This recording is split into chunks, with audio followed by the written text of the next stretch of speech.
In consequence of an agreement between the sisters, Elizabeth wrote the next morning to their mother, to beg that the carriage might be sent for them in the course of the day. But Mrs. Bennet, who had calculated on her daughters remaining at Netherfield till the following Tuesday, which would exactly finish Jane's week, could not bring herself to receive them with pleasure before. Her answer therefore was not propitious, at least not to Elizabeth's wishes, for she was impatient to get home. Mrs. Bennet sent them word that they could not possibly have the carriage before Tuesday, and in her postscript it was added that if Mr. Bingley and his sister pressed them to stay longer, she could spare them very well. Against staying longer, however, Elizabeth was positively resolved, nor did she much expect it would be asked, and fearful, on the contrary, as being considered as intruding themselves needlessly long. She urged Jane to borrow Mr. Bingley's carriage immediately, and at length it was settled that their original design of leaving Netherfield that morning should be mentioned, and the request made. The communication excited many professions of concern,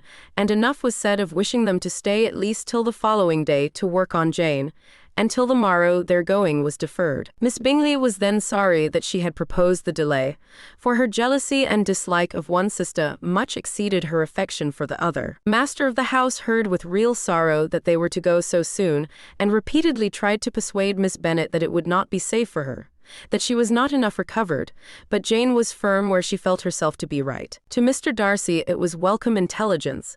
Elizabeth had been at Netherfield long enough. She attracted him more than he liked, and Miss Bingley was uncivil to her, and more teasing than usual to himself. He wisely resolved to be particularly careful that no sign of admiration should now escape him, nothing that could elevate her, with the hope of influencing his felicity. Sensible that if such an idea had been suggested, his behavior during the last day must have material weight in confirming or crushing it. Steady to his purpose, he scarcely spoke 10 words to her through the whole of Saturday, and though they were at one time left by themselves for half an hour, he adhered most conscientiously to his book, and would not even look at her. On Sunday, after morning service, the separation, so agreeable to almost all, took place. Miss Bingley's civility to Elizabeth increased at last very rapidly, as well as her affection for Jane, and when they parted, after assuring the latter of the pleasure it would always give her to see her either at Longbourn or Netherfield, and embracing her most tenderly, she even shook hands with the former. Elizabeth took leave of the whole party in the liveliest of spirits. They were not welcomed home very cordially by their mother. Mrs. Bennet wondered at their coming and thought them very wrong to give so much trouble, and was sure Jane would have caught cold again. Their father, though very laconic in his expressions of pleasure, was really glad to see them.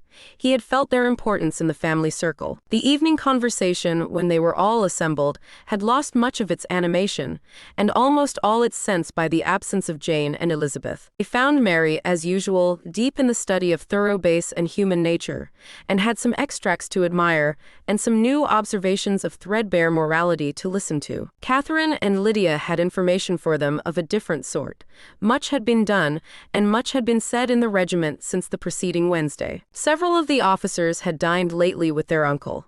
A private had been flogged, and it had actually been hinted that Colonel Forster was going to be marked.